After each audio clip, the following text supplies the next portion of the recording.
Hey there guys, hope you're all having a great new year. I wanted to do a breakdown and prediction for a really good fight that's just been announced for the 3rd of March, which is going to be taking place in Madison Square Garden, New York.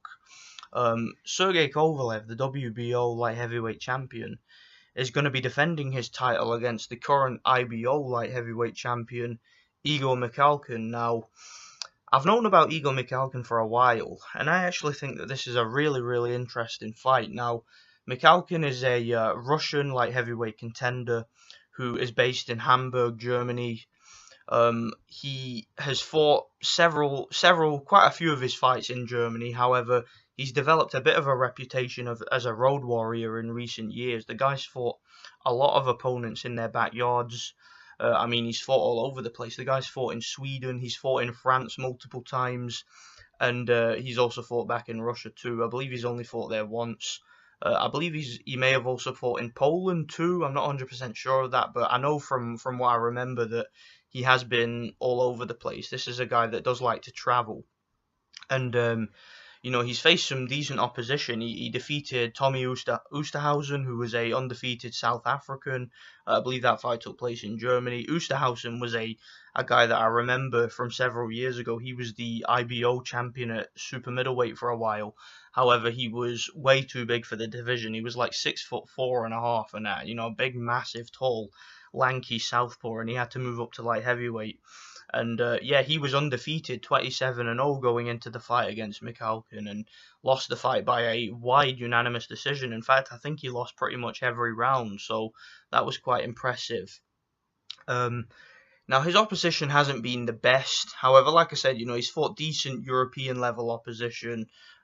His last fight was over in France against a guy called, and I'm not 100% sure how you pronounce this guy's name, but he's pretty much Mikhalkin's rival. He's a guy called it's Duaudu Ngumbu, something like that. I'm sorry if I butchered the guy's name. I've no idea how to pronounce it, but that's a guy who Mikhalkin has fought multiple times. I believe they've fought like 3 or 4 times, something like that, and each time Mikhalkin has won, I believe, by decision. I think the first fight was a close fight in Germany. I've seen that fight, and it was very close, split decision, which could have gone either way. And they had a rematch over in France. Mikhalkin won the rematch again by split decision, so again, that was a very close fight.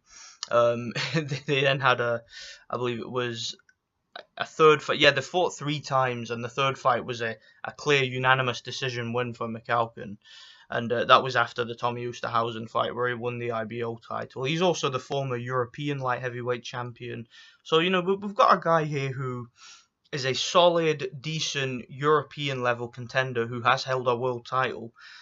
Bearing in mind it was only the IBO title. So, make of that what you will, but it's still a world title. So this is a guy who's highly ranked. It's a guy who's a southpaw, a guy who's awkward. I know for a fact that he has done many rounds of sparring with the likes of Arthur Abraham.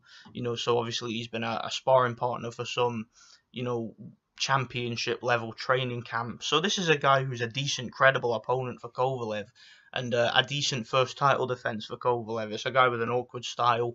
Like I said, it's a guy who's a southpaw.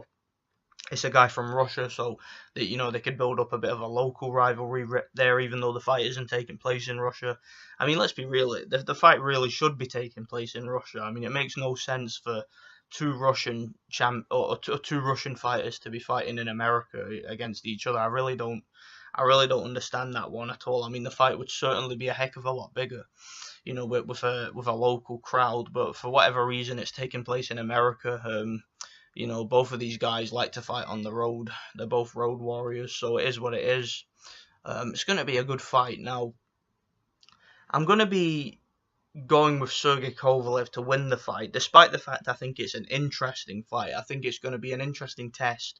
Sergey Kovalev, in his last fight against Vyacheslav Shabransky, I was impressed with Kovalev. I've watched the fight several times now, and I can't really find anything to do with that fight that didn't impress me. Kovalev's, his power, his accuracy, he was vintage Sergey Kovalev. He looked exactly the same to me in that fight as he did when he fought the likes of Nathan Cleverly. So I really do think that the Andre Ward fights haven't really hindered Sergey Kovalev's confidence. To me, he looks like the same fighter. Okay, he's doing everything right now, and I think he has regained his confidence. I think that he, is back on form basically, because there was a bit of speculation after that second Ward fight, after the way they screwed him over twice.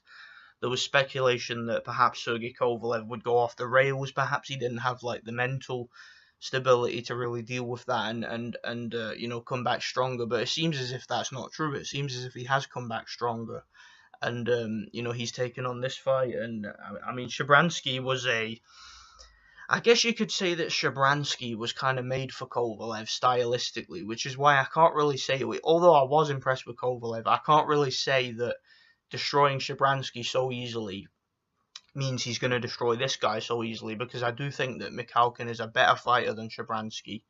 But I just think that at this stage of both of their careers, I think that the superior opposition that Kovalev has been in the ring with, the bigger events that Kovalev has had to deal with, being on pay-per-view and whatnot against Andre Ward, and all the media that was surrounding those fights. I just think that being in unification fights and becoming a big name in America, and the fight's going to be in America, I just think that there's too much momentum going Sergey Kovalev's way. And also, from what I've watched from Mikhalkin, sometimes he tends to drop his hands. Like I said, I mean, he was. I saw a video of him sparring with Arthur Abraham several years ago, and he can get away with dropping his hands and being a bit complacent against the type of guys he's been fighting. But when you've got a guy like Sergey Kovalev, a guy who's got a razor-like jab and a very, very hard straight right hand that he can throw from distance, and this guy's a southpaw who drops his hands, I can see Mikhalkin getting caught with that straight right hand, and I can see him getting hurt badly. So while I do think it's quite interesting, I think there are certain things that Mikhalkin can do from the outside. Like, I think he could throw feints, and I think he could confuse Kovalev a little bit, and I do think that he will last a heck of a lot longer than Vyacheslav Shabransky lasted. And I do think he can maybe mess Kovalev around a little bit. I don't see him being able to keep that up consistently over the course of 12 rounds. So I'm going to go with Sergey Kovalev to win this fight, probably by knockout. I think he's going to break this guy down. I think that the jab to the body and the straight right hand to the head will be the key for Sergey Kovalev. If he can get himself into a rhythm and land those punches in a rhythm, he should be able to knock this guy out in the later rounds. So I'm going to go with Kovalev by a mid to late round stoppage. Let me know what you guys think about this one, and thanks for watching.